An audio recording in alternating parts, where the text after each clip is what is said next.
दूसरा आंग्ल मराठा युद्ध 1803 से 1805 तक चला था। बसंत की संधि 1802 ईस्वी में हुई थी। देवगांव की संधि 1803 में हुई थी। तीसरा आंग्ल मराठा युद्ध 1817 से 1818 तक चला था। 1816 में नागपुर की संधि हुई थी। 1817 में ग्वालियर और पूना की संधि हुई थी। 1818 में मंदसौर की संधि हुई थी। 1803 में सुरजी अंजनगांव की संधि हुई थी।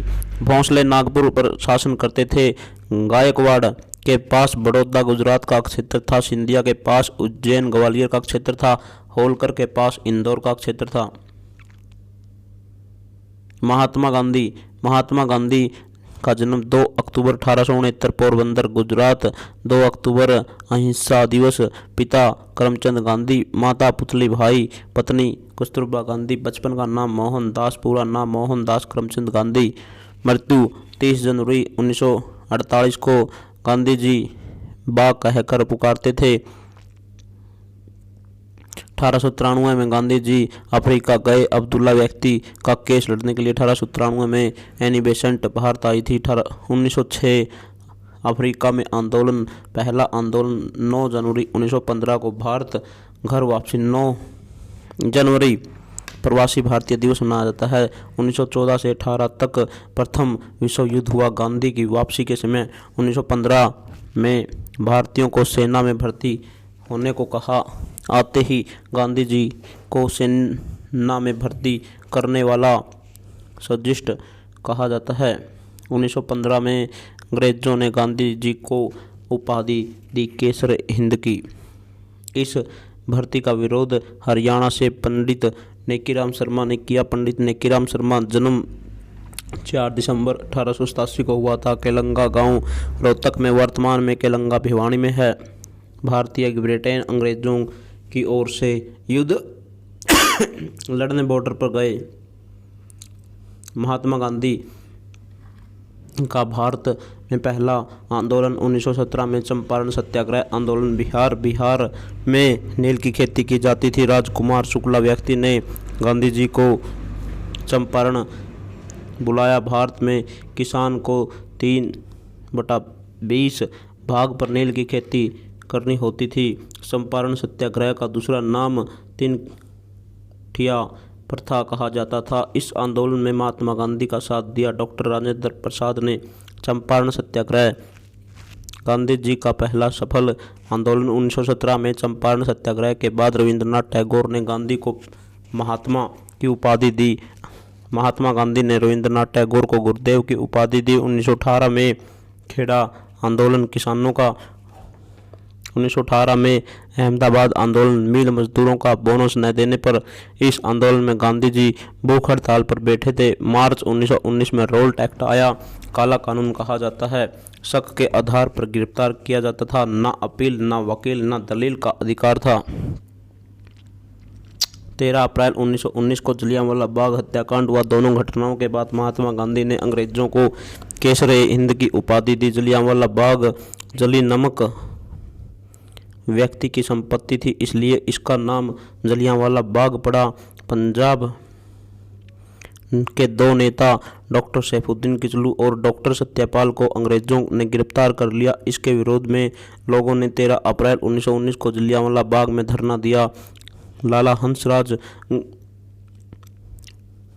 गद्दार भारतीय ने इसकी सूचना अंग्रेजों को दी थी। लाला हंसराज ने अंग्रेजों ने इसका जिम्मा जनरल डायर को सौंपा। जनरल डायर ने जलियांवाला बाग हत्याकांड को अंजाम दिया। 1940 में शहीद उधम सिंह ने जनरल डायर को मारकर इस हत्याकांड का बदला लिया। 21 साल बाद 1919 में खिलाफत आंदोलन। अली बंधु, लियाकत अली और शौकत अली ने प्रथम विश्व युद्ध में मुसलमानों ने अंग्रेजों का साथ दिया। अंग्रेजों ने टर्की के खलीफा के साथ बुरा व्यवहार किया। अध्यक्ष बने महात्मा गांधी, मुसलमानों ने बनाया।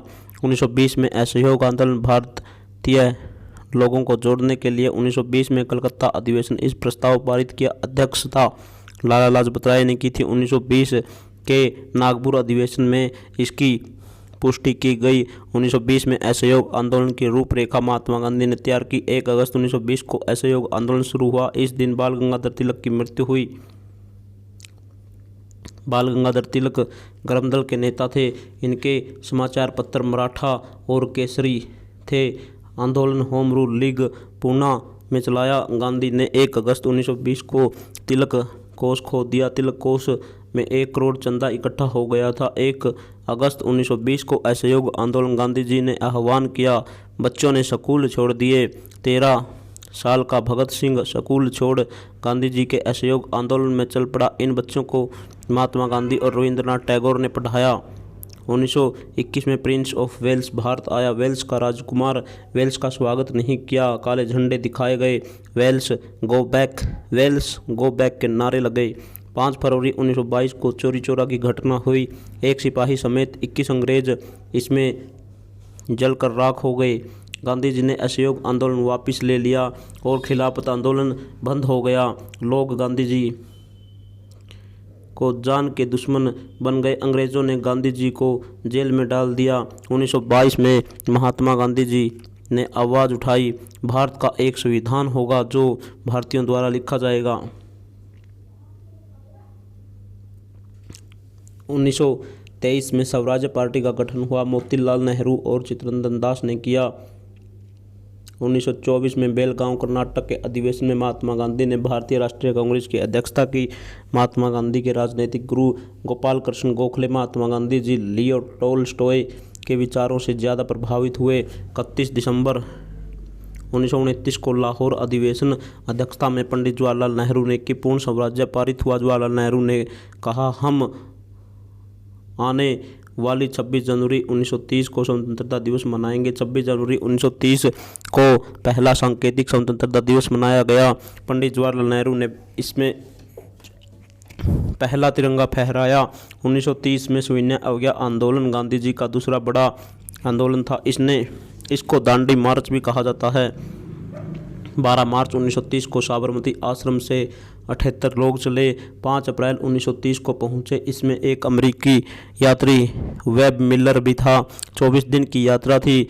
240 मील की यात्रा थी। हर रोज़ 10 मील चलते थे। सविनय अवज्ञा आंदोलन था। 6 अप्रैल 1930 को गांधी जी ने नमक कानून बनाया।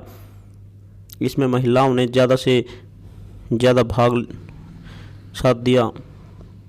1930 में आरटीसी गोलमेज सम्मेलन लंदन इंग्लैंड में। अंग्रेज़ों ने गांधी जी का आंदोलन बंद करवाने के लिए महात्मा गांधी जी नहीं गए। सभी कांग्रेस मुस्लिम लीग सब गए। ये आरटीसी असफल हो गई। अंग्रेज़ों के प्रधानमंत्री रेंजे मैकडोनाल्ड थे ने संदेश भिजवाया। भारत के वायसराय लॉर्ड इरविन थे को आंदोलन बंद करवाने के लिए 5 मार्च 1931 को गांधी इरविन समझौता हुआ। इसमें घोषणा हुई कि भगत सिंह को फांसी 24 मार्च 1931 को होगी। फांसी 23 मार्च 1931 को हुई। इरविन ने गांधी से कहा, हम उन सभी भारतीयों को रिहा कर देंगे शक के आधार पर रोल्ट एक्ट पर गिरफ्तार किए गए हैं। अंग्रेजी खजाने को लूटा है। भारतीयों को मार कर जेल में हैं। आपस में झगड़े कर जेल में हैं और कहा अंग्रेज़ों को मारा है उन्होंने, उनको रिहा नहीं करेंगे। 17 दिसंबर 1929 को भगत सिंह ने सैंडर्स को मारा था। गांधी जी ने भगत सिंह राजगुरु सुखदेव की रिहाई की मांग उठाई। 1931 में आरटीसी लंदन में भाग लेने गांधी जी गए। सविनय अवज्ञा आंदोलन छोड़ दिया।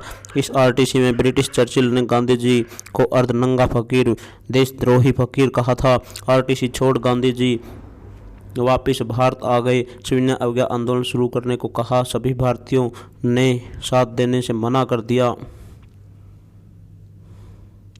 सविनय अवज्ञा आंदोलन के बाद गांधी जी की लोकप्रियता में काफ़ी कमी आ गई। 1932 में आरटीसी गोलमेज सम्मेलन 3 हुए। डॉक्टर भीमराव अंबेडकर तीनों में भाग लेने गए। महात्मा गांधी आरटीसी 1931 में भाग लेने गए। 1932 में पूना एक्ट समझौता पूना की यरवदा जेल में हुआ। गांधी जी आमरण अनशन पर बैठ गए। डॉक्टर भीमराव अंबेडकर ने लोगों की वजह से गांधी जी की बात मान ली। इस पूना एक्ट में भीमराव अंबेडकर ने आरक्षण की मांग की।